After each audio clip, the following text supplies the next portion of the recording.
Hey, what's up guys, Rev here. So when it comes to choosing which anime characters to like, there really is an illusion of choice. Basically, no matter what you choose, you're gonna get attacked over it. This week was a great example of that. We had the Onimai anime series drop recently where liking that show because of its lolicon and shotacon themes will get you attacked. And we also had this manga series where there are MILF characters, and of course that series was attacked on Twitter, and anyone who likes it as well.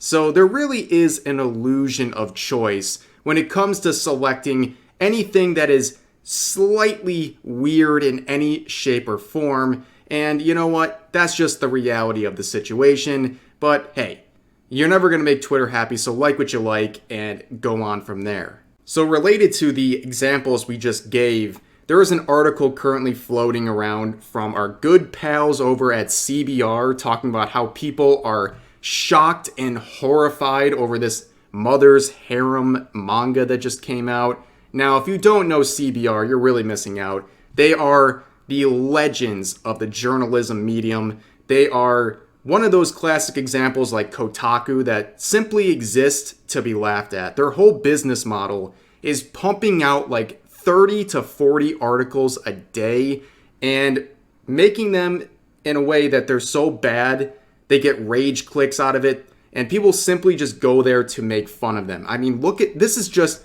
I'm just scrolling through the last day. We just hit the day. This is all from the last 24 hours, all of these articles. And I would guarantee none of them are good. That's just the way they are. And I know people, it's inevitable. Someone's going to be in the comment section like, Rev, no, don't take the bait. Don't go to CBR. Don't talk about them. You're going to give them ad revenue. First of all, I'm running ad block, okay? They're not even getting it from me. Also, nobody's going to watch these types of videos and go, ooh, yay, CBR. I'm going to go there and check out these articles. No one's going to like it. And even to laugh at them. No one has the energy to go to CBR and dig up an article on there. It's hard enough finding anything because there's literally tens of thousands of articles every year released on their site. But nonetheless, it's okay. Like, I can talk about tweets, for example, that are very obscure and even show the source of them. And that video can have 100,000 views, and yet the tweet might get 10 more interactions. Like, people don't like leaving platform unless they're either instructed to or it's something they're really personally invested in. But nonetheless, we're going to look at CBR. We're going to look at this article first and maybe take a little gander around CBR and laugh at them. I'm pretty sure CBR stands for Cooked by Rev at this point. So let's see. Anime fans horrified by upcoming Mother's Harem manga. An upcoming isekai manga with a retribution plot revolving around mothers shocks and confuses anime fans with its unusual subject matter. I don't know if you can hear those sirens. See, they know I'm interested in this manga series. They're coming for me. But anyways, yeah, the people shocked and horrified are Twitter users. And all of those people are tourists. They are not real anime fans. And of course, they sample those people to be representative of all the fans of the medium. And I didn't feel like making a video on this, but I saw some discussion on Twitter earlier about the term tourist being very offensive to call people. And they're basically like, why can't people who are just new to the medium of anime just be called new fans and not tourists? Well, no, there's a difference. A new anime fan is just a new anime fan, but a tourist is something else. They are only involved with the medium because it's popular or they have some sort of a self-serving interest. The best example by far is a lot of VTubers, in particular VTweeters and other drama lovers like that. They have no interest in anime whatsoever, and they adopt a VTuber model because it's the popular thing to do. It allows them to stream and do all that. And it's inevitable that they're going to cross into the medium of anime because that's heavily related to VTubers. And of course, they're shocked and offended by everything. They don't like this, they don't like that. And worse yet, they want the medium to change to conform to their interests, which makes them a tourist. That's very different than a new anime fan. And I got way off track there, but yes, it's tourists who are mad about this, okay? They're people who have no interest in this series and they have no interest in manga or anime in general. But the plot of this is a wild one. It's pretty good. Banger artwork, of course. This was the tweet everyone was talking about. It had plenty of quote retweets. Either people loved it or they hated it. There was no in between, but the manga's plot begins in a similar fashion to many other isekai stories. The main character, living as a 42-year-old man in the real world, dies and is reincarnated as an infant in a sword and sorcery style fantasy realm. When he turns 14, Ceres joins up with a party of heroes led by a man named Zect. After Zect becomes involved with Ceres' girlfriend, he convinces the other party members to cast Ceres out on the grounds that his magical swordsmanship is useless to the party.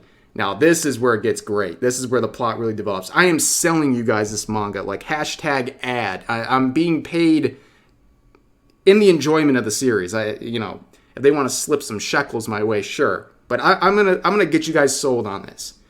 Now, alone with nowhere to go, Ceres develops a strong desire for revenge and concocts a scheme made possible by the bizarre social mechanics of this world. Since the average life expectancy is 50 years old, women above 17 years old are considered old and are often cast aside in favor of younger women.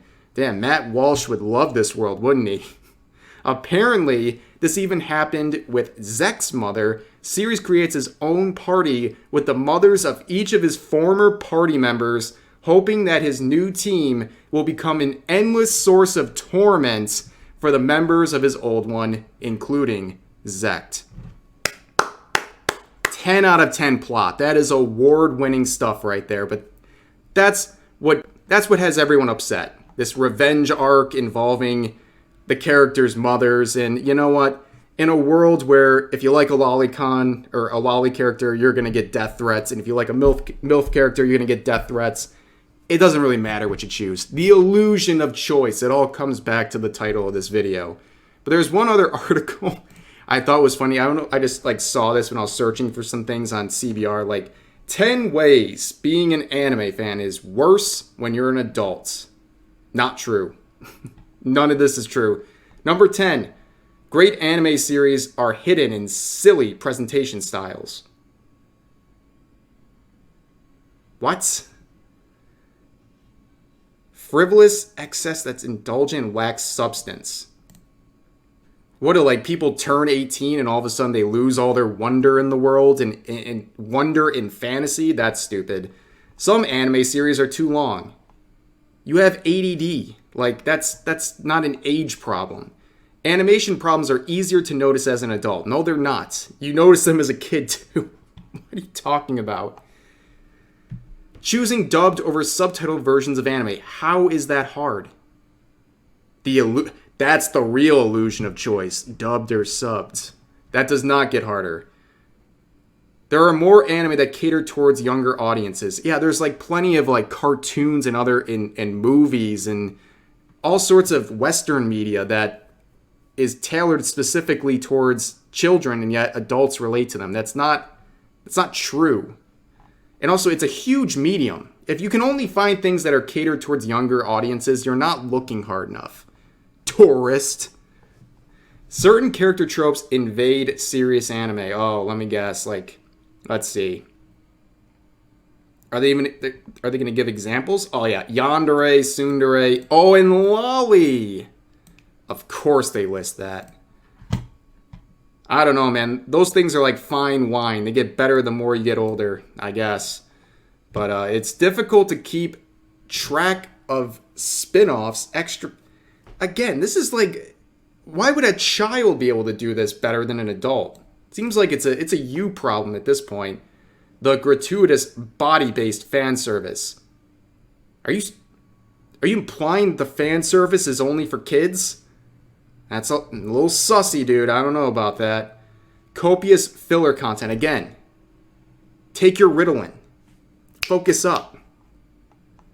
There's not enough time to watch anything. You problem. Oh my god. And then scrolling through their most recent articles, I saw something too. Where is it?